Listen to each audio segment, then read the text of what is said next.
glad y'all have tuned in early because I'm going to play some live music, some background music, if you will. I'm just going to improvise it. I'm just winging it here. Didn't plan this until a moment ago. I'm going to improvise over my piece called River.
tuned. The service will begin in a minute. Just having a little time here to improvise on the river, through the seasons of life on the river.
Well, that's the prelude to the prelude. And now it should be approximately 10 o'clock on Sunday morning. We are recording this in advance. And this is the best way we can think of doing it with the technology that we have available to us at this time. You will be seeing Laurie. And behind the scenes, of course, that's Reverend Laurie Bushbaum, to the people that may not know. And of course, we have Christina Wenning behind the scenes doing the clicking, and being a non-expert, I think she's doing a fabulous job.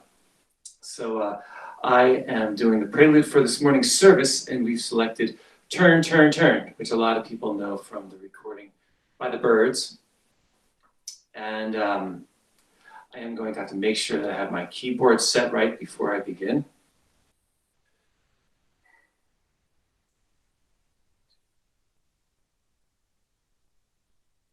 Go ahead and test it. And put my glasses on here. Please sing along in your homes. You definitely know the chorus of this one. And if you look up, if you get out your Bibles, got your Bibles? If you look, if you have a Bible to reference, you can check out Ecclesiastes, verse 1 through 8. And of course, this song, Turn, Turn, Turn, was written by Pete Seeger, but he took the verses from the Old Testament. And so here we go. Drummer, you ready?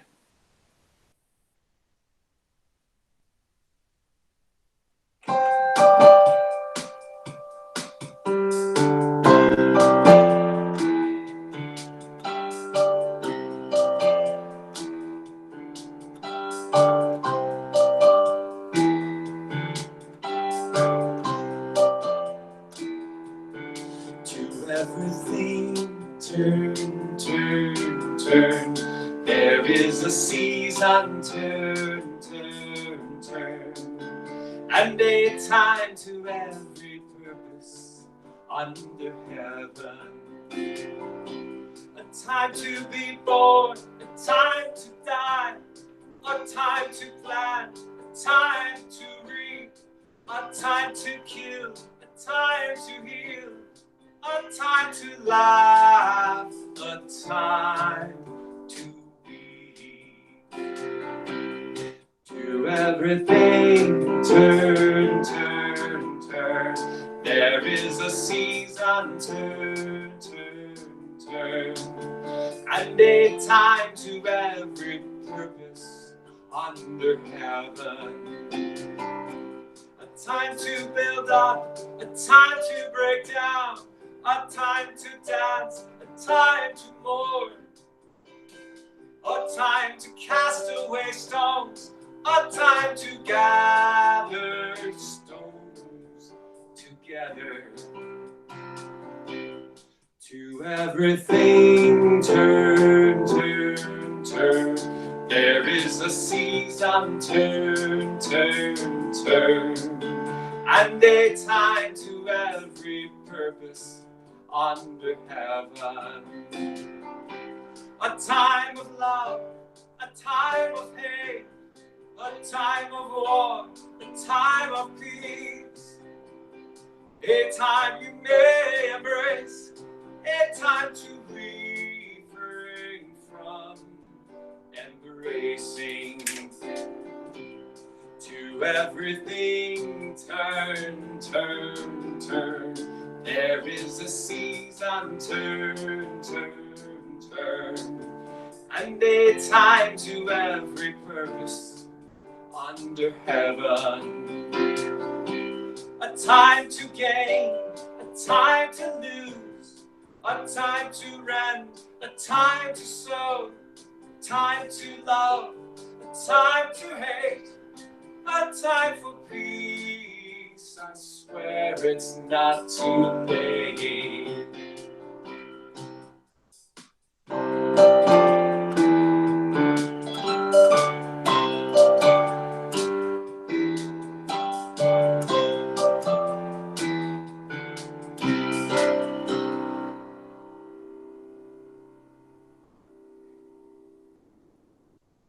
We're doing the best we can with the sound that we got. We're going to keep getting better every week. We're working hard on it.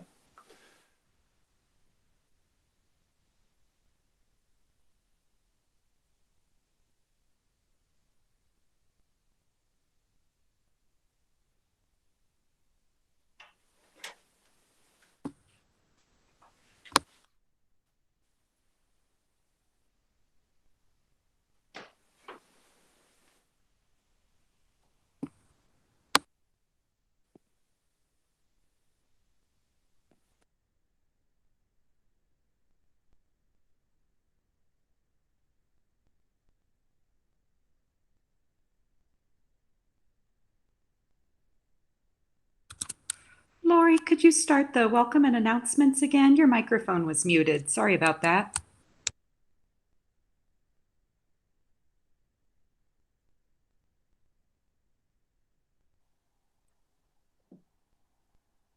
Good morning.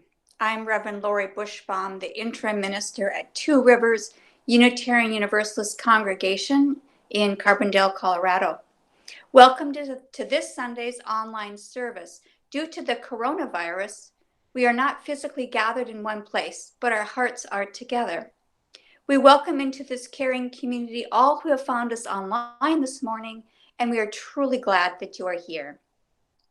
I hope that the words, music, silence, and reflections of this service bring you comfort and courage. I hope that just knowing that you are connected to others in spiritual practice this morning provides solid ground under your feet in this time of so much change. Whether you are here for the first time or have been a part of TRUU for years, right now you are part of this beloved community. We gather each week to support one another as we seek to live lives of joy, integrity, and service. During the service, you are welcome to post comments on the chat, which you can find on the right side of the screen. The staff and I can only see you if you post a comment, so please at least say hello. Our staff and volunteers are doing the best to keep us connected and offering worship. I am so grateful for their continued commitment and flexibility. I begin this morning with words by the famous late Unitarian Universalist poet May Sarton. She said, "Help us to be the always hopeful gardeners of the Spirit, who know that without darkness nothing comes to birth, as without light nothing flowers. Here on this spring morning, we kindle this flame in gratitude for the light which this congregation brings to one another and to others. We kindle this flame to remind us that the seasons will turn, both on the earth and in our hearts, to what feels again like spring.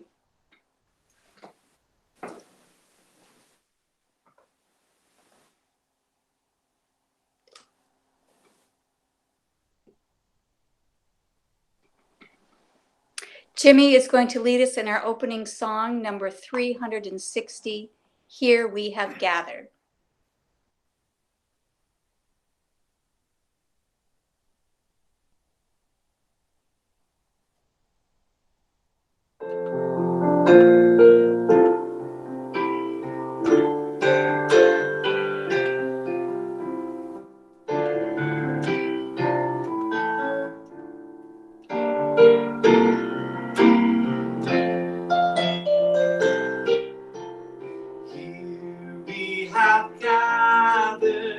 Gathered side by side, circle of kinship, come and step inside.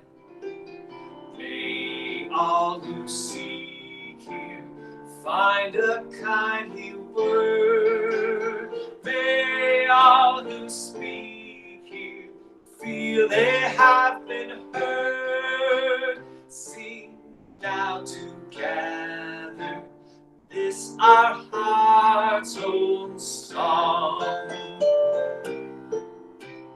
Here we have gathered, called to celebrate days of our lifetime, matter small and great. We of all ages, living out our span, the infants and sages, sharing all we can. Sing now together this our life's own song. Life has its battles, sorrows and regret, but in the shadows let us not forget. We who now gather know each other's pain, kindness and heal us as we give we gain. Sing now in friendship this our heart's own song.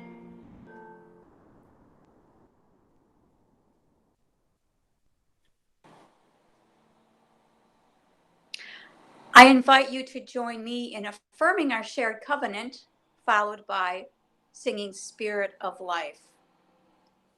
Love is the spirit of this community, and service is its prayer. This is our covenant, to dwell together in peace, to seek the truth in love, and to help one another.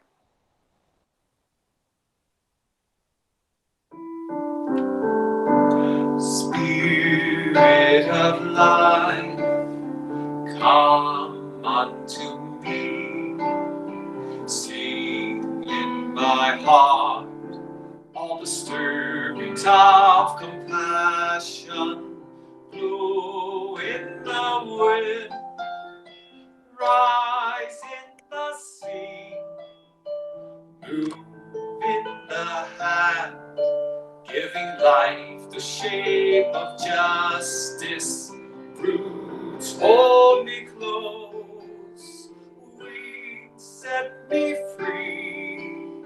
Spirit of life, come to me, come to me.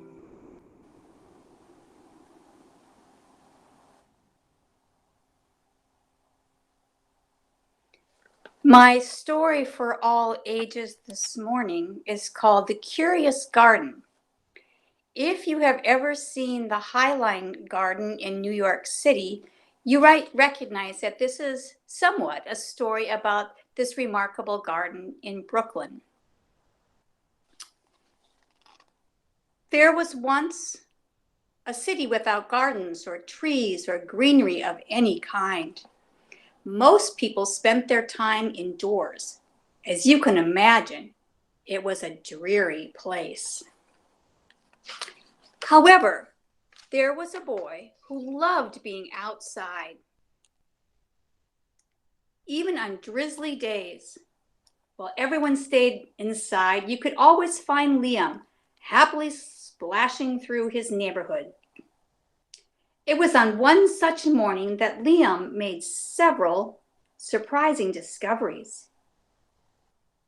He was wandering around the old railway, as he did from time to time, when he stumbled upon a dark stairwell leading up to the tracks.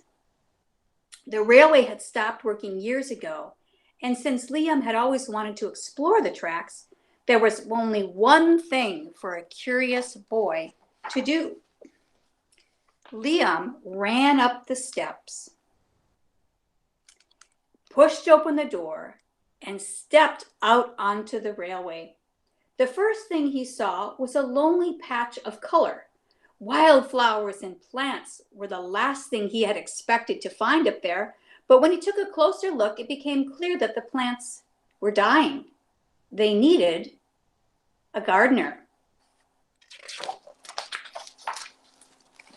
Liam may not have been a gardener, but he knew that he could help. So he returned to the railway the very next day and got to work. The flowers nearly drowned, and he had a few pruning problems. But the plants patiently waited while Liam found better ways of gardening. As the weeks rolled by, Liam began to feel like a real gardener, and the plants began to feel like a real garden. Most gardens stay in one place, but this was no ordinary garden. With miles of open railway ahead of it, the garden was growing restless. Over the next few months, Liam and the curious garden explored every corner of the railway. Here's them doing that.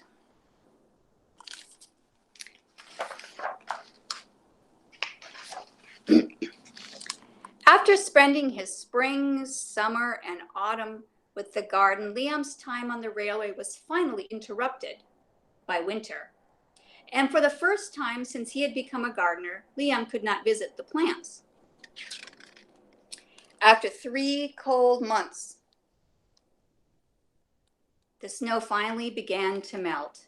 But thanks to Liam's planning, his handy new tools, and little help from the sun, the plants soon woke again from their winter sleep.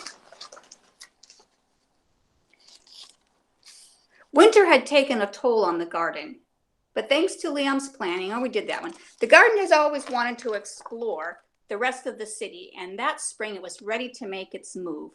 The tough little weeds and the mosses set out first. The tough little weeds and the mosses grew and grew. They popped up farther and farther from the railway and were closely followed by the more delicate plants. The garden was especially curious about old and forgotten things. And a few plants popped up where they didn't belong. Others mysteriously popped up all at once. But the most surprising things that popped up were all the new gardeners, everywhere in the city. Many years later, the entire city had blossomed, but of all the new gardens, Liam's favorite was where it had all began.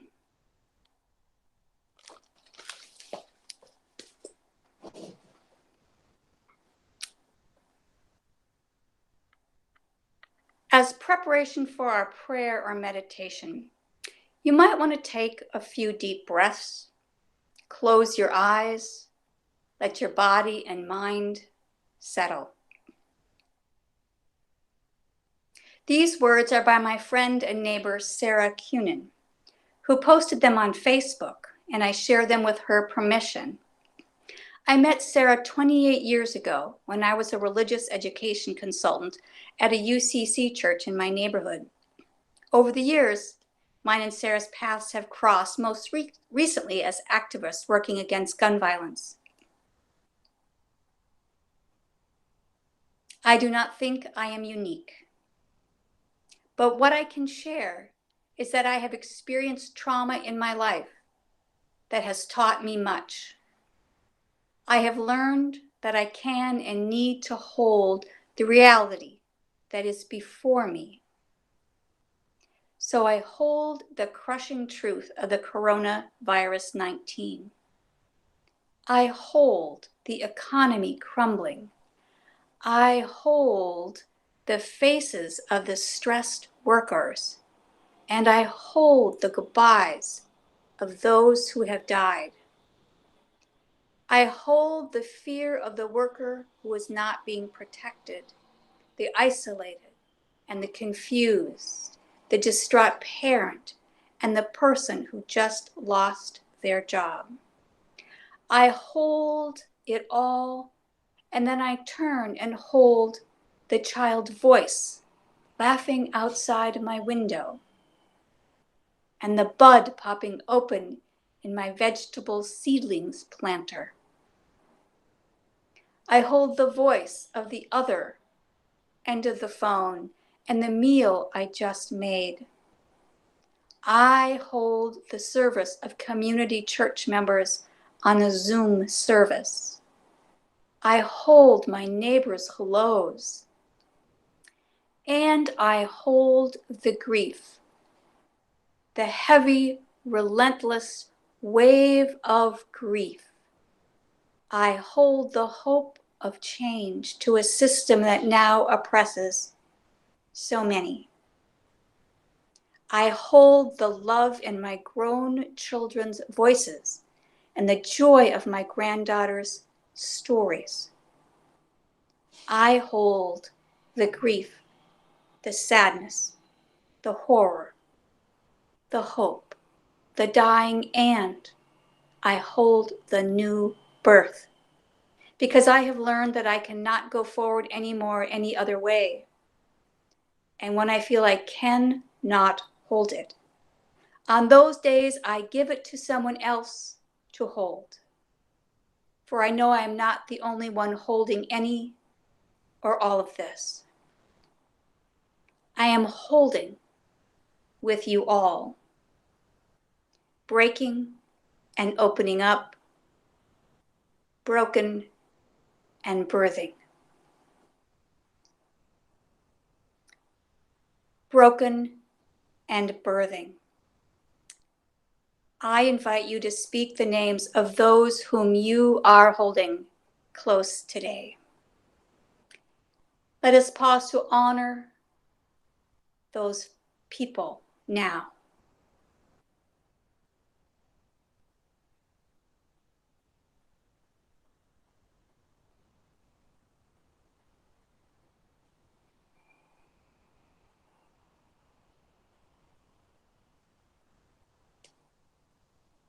Let us pause to remember all of those we have named and all of those things we are holding in our hearts that have been unspoken, knowing that we too are held in an invisible connection of love.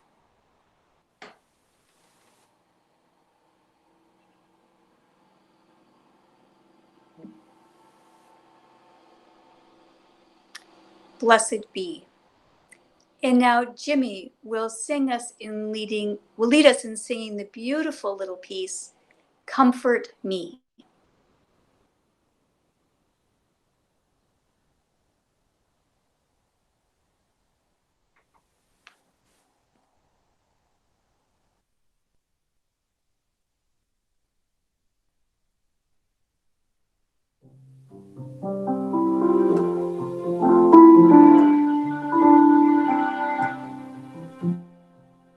Sing Comfort Me.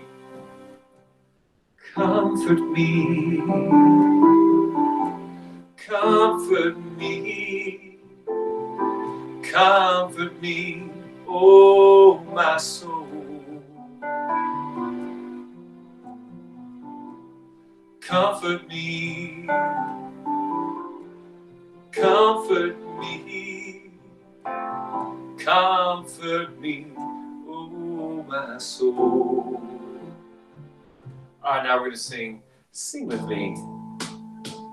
Sing with me, sing with me, sing with me, oh my soul.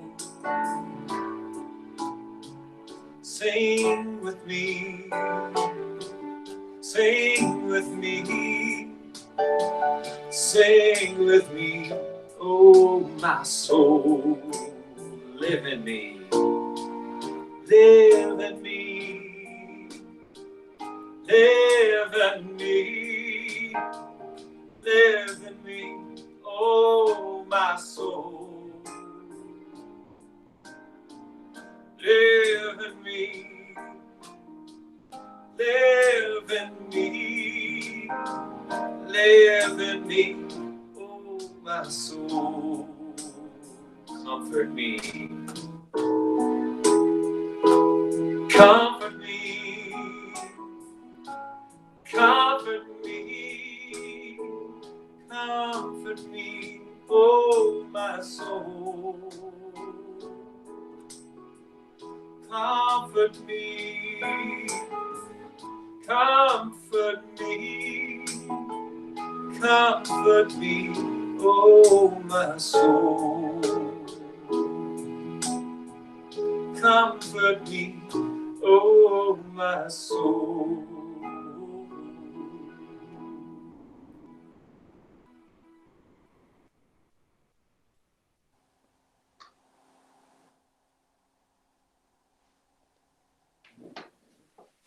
My reading this morning is called Winter Faith.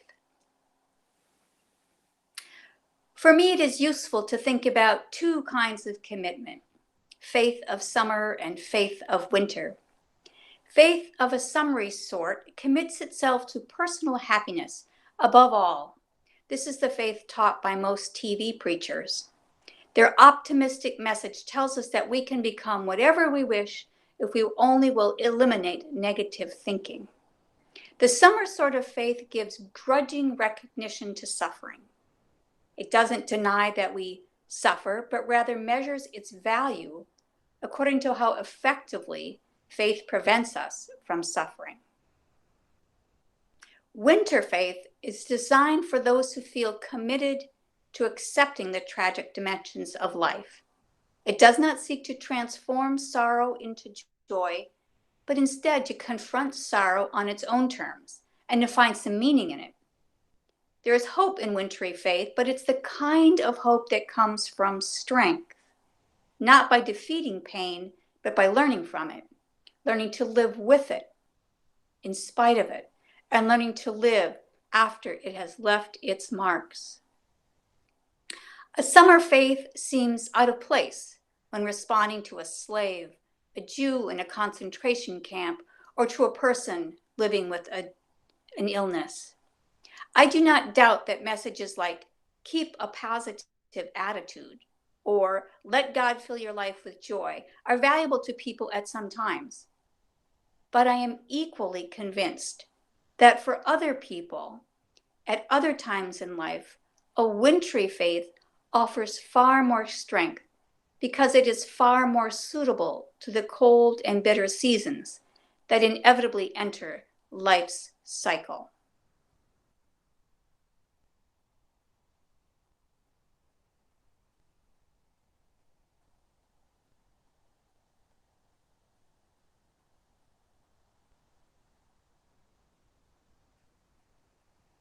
Jimmy has a piece of music for us.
I love my yoga practice. It's an important part of my spiritual and physical and emotional well-being. But finding a place to practice yoga with others is really challenging for me. I'm what's called a highly sensitive person. And the brains of HSP people actually process the chemical dopamine differently. This means we can easily be overstimulated by environmental or social factors. So when I do yoga, I need to be in a quiet place with a quiet leader. But most yoga studios are corporate franchises that churn out yoga teachers like Big Mac hamburgers and teach yoga to pumping pop music. And this is what sells in America. For years, I struggled with the loud music that drove me crazy. It just didn't feel like yoga to me at all. I wanted to enter a deeply contemplative state. I tried so hard to get over my being bothered by the loud music. I felt I should be able to get above it. But often I left classes angry and frustrated until I learned about my brain. After searching a long time for the right studio or right teacher for me, I finally found one. Phil walked into a dimly lit room as each class began, reciting a poem and then a brief reflection that he magically wove through the whole class. The way he did this helped me literally capture the teaching and absorb it into my body. Phil is a practicing Buddhist, primarily a spiritual teacher who uses yoga as his tool.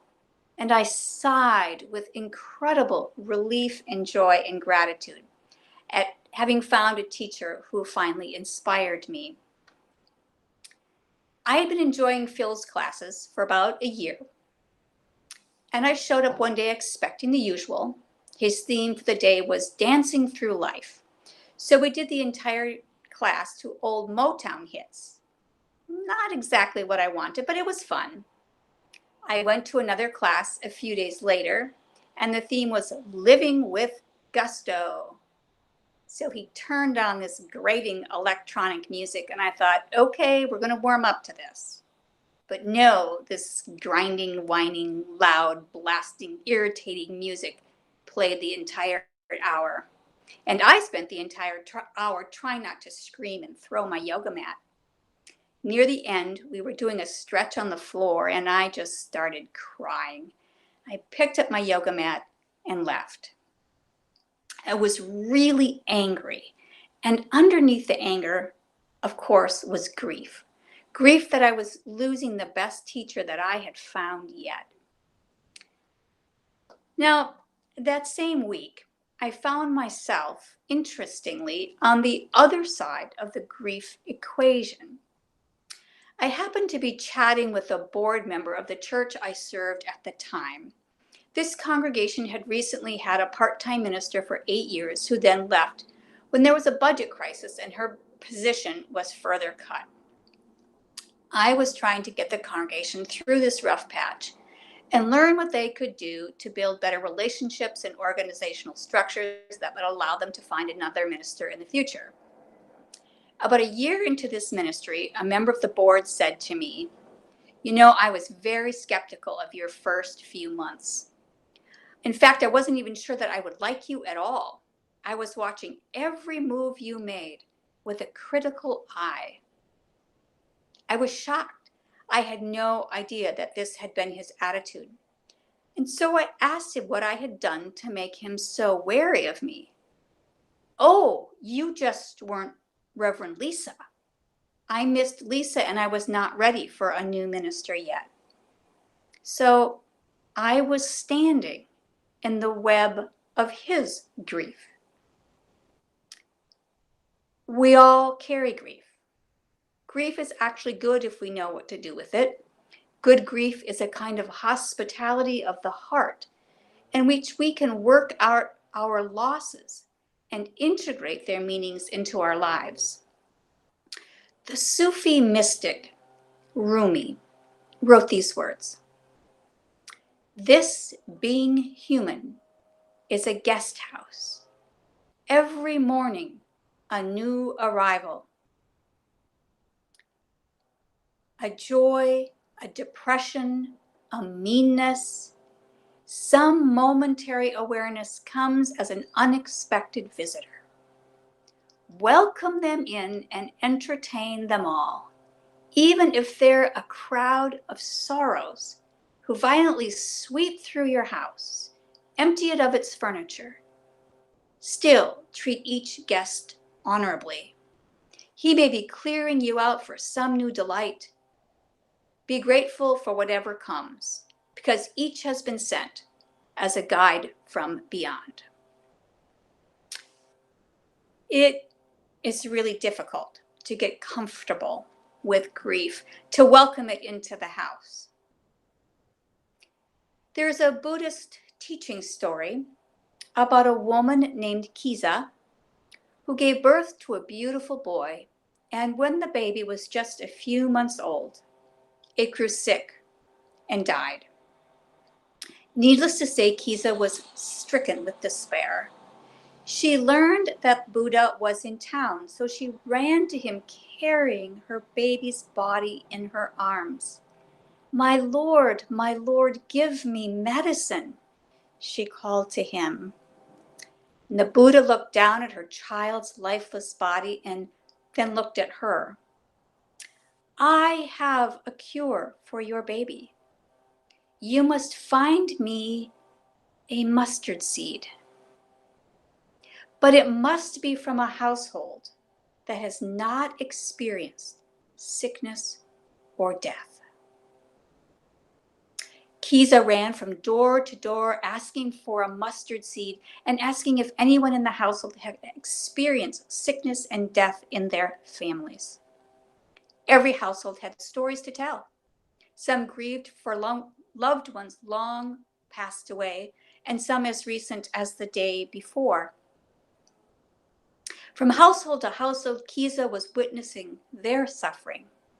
And slowly her own mind woke up. And she realized that her child was gone and that though she must grieve, she would survive. She buried her baby that evening and the next morning came to Buddha. "The mustard seed has done its work," she said. "Did you find one that cured your child?" he asked. "No, my Lord." "Come, sit beside me. We are all subject to sickness and death. Life is short. Treat what you've been given as a gift and understand that all suffer. Treat everyone with compassion." A winter faith is one that knows we must sometimes go to the barren place of grief as part of the balance of life. With a winter faith, we invite our grief to come in, to sit down and have a cup of tea. We listen to it and learn from it. And then, when spring or summer finally come to our hearts, we can release our grief out the back door. We are all holding multiple losses right now. It helped me to learn how to distinguish different types of loss, and so I'm just going to share that information with you. And although I may talk about them as separate and discrete, they are all connected, of course. So first is the loss of possessions. In some ways, the loss of our possessions is the most tangible kind of loss. Our belongings may be destroyed by a fire or stolen. They are lost or just wear out. We may have a business fail, a car accident, or move from our home. And most of us would probably be likely to assert that our material possessions are not what we cherish above all else. And yet material possessions are important to us because they are links to special people, beloved places, meaningful experiences, or they embody our values and memories. A second category of loss is developmental losses. These are losses that we are likely to face as we grow and change. In childhood, we give up a blankie and move from a crib to a bed. We graduate from stages of education. We outgrow old beliefs or values. A developmental loss may mean the end of innocence or our naivete about ways of the world. I still remember the Christmas during which I figured out the truth about Santa Claus. Loss is often connected to gain. For example, when we choose a spouse or partner, we gain a companion but lose that total freedom of our separate life. When we have children, however much loved and wanted, we lose sleep and privacy and the chance to think or speak in complete sentences for years on end. When we retire, we lose our familiar status and role, but gain time for other activities and for other parts of ourselves to bloom. A third category of loss is a loss to parts of oneself. This is especially true in terms of illness, as a person loses the functioning of certain body parts. We can lose a general loss of strength, health, mobility as we age. I still remember, though the vividness of it is fading, losing my familiar body as I went through my pregnancies. I remember not being able to bend over and tie my shoes, or even to see over my belly where I assumed my feet still existed. The fourth category of loss is the loss of significant others. A lost friendship, a pet dying, losses through death and divorce, friends moving away. When we lose someone important to us, we can feel that we have lost a part of ourselves. The part of ourselves that especially came alive with that particular person. Perhaps it's worth a reminder here that we can grieve not only for what we once had and lost, but also for what we never had. We can grieve the hopes, the dreams, the desires that have gone unfulfilled, the lover not chosen, the road not taken, the job we didn't get, the childhood we didn't have. All of our lives we will face losses, and we can be grieving for different things at the same time and be in different stages with each one.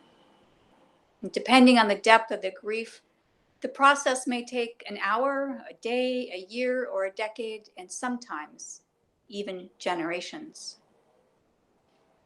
The Reverend Allah Bozarth, an Episcopal priest and poet, writes, "Finding the way back to the missing part of myself, reclaiming it from the person or thing now gone, is the process I call grieving." It is literally a life-saving process.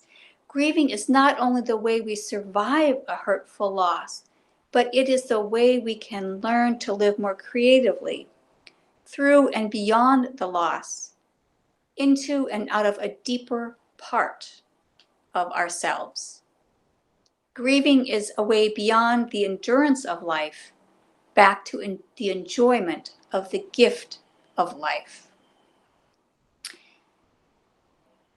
Summer faith is impatient with grief, wants us to just get over it, to think positive and whistle a happy tune. A breezy lightheartedness has its gifts, but denying the real work of healing the heart and soul is a way of denying the depth of our love, our hope, whatever it is that we grieve. To grieve well is not a waste of time. It's a way of honoring the complexity of life. We have lost so much already in this pandemic, and we are not yet at the end of the path. None of us yet know what the new normal will look like. We don't know what parts of our routines and culture will be restored and what will be changed forever. We are living in liminal times. May we trust in the fullness of a faith that welcomes all the seasons. May we love well and grieve well. and be blessed by the wisdom of growing things that can and do bloom in less than ideal times and places. I invite you into this morning's offering, as always, your presence here and to one another in this community and in your larger communities and the people you care for is your most important gift to the world. If you are able and willing and would like to make an offering to our offering plate this morning, you can do so on our website, TRUU.org or TRUU.org. On the bottom of the homepage, you will see a little offering plate icon, and that will take you to a PayPal where you can make a donation. Thank you for your presence this morning. And Jimmy is going to lead us in our offering song.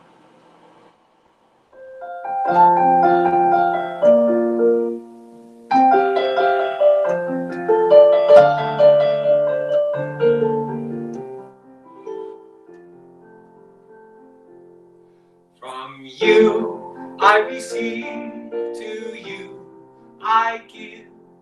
Together we share, and from this we live. From you I receive, to you I give.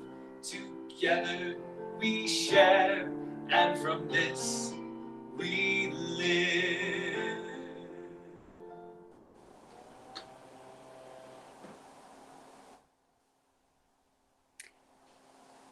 And now we will extinguish our chalice for the morning. Join me in the words if you'd like. We extinguish this flame, but not the warmth of compassion, the glow of love, the fire of commitment, or the light of truth. These we carry in our hearts until we are together again.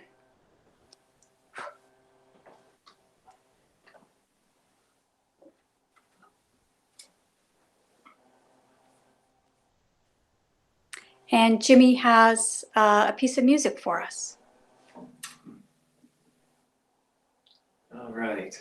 Well, even though I know this music doesn't sound quite live to you, I'm doing it as if we're all together, feeling together by heart and spirit with you all right now. And hope you're feeling it too. All the joys and the griefs, the colors and the leaves, the sunlight shines upon us all the same. Open minds, loving hearts, helping hands, it's a start. One world home, one world home, one world home. Open minds, loving hearts, helping hands, it's a start.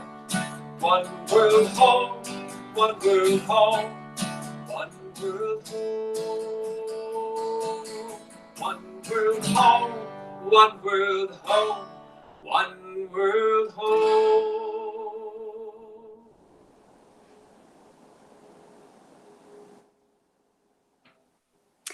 So let's turn to the benediction and the closing of our service.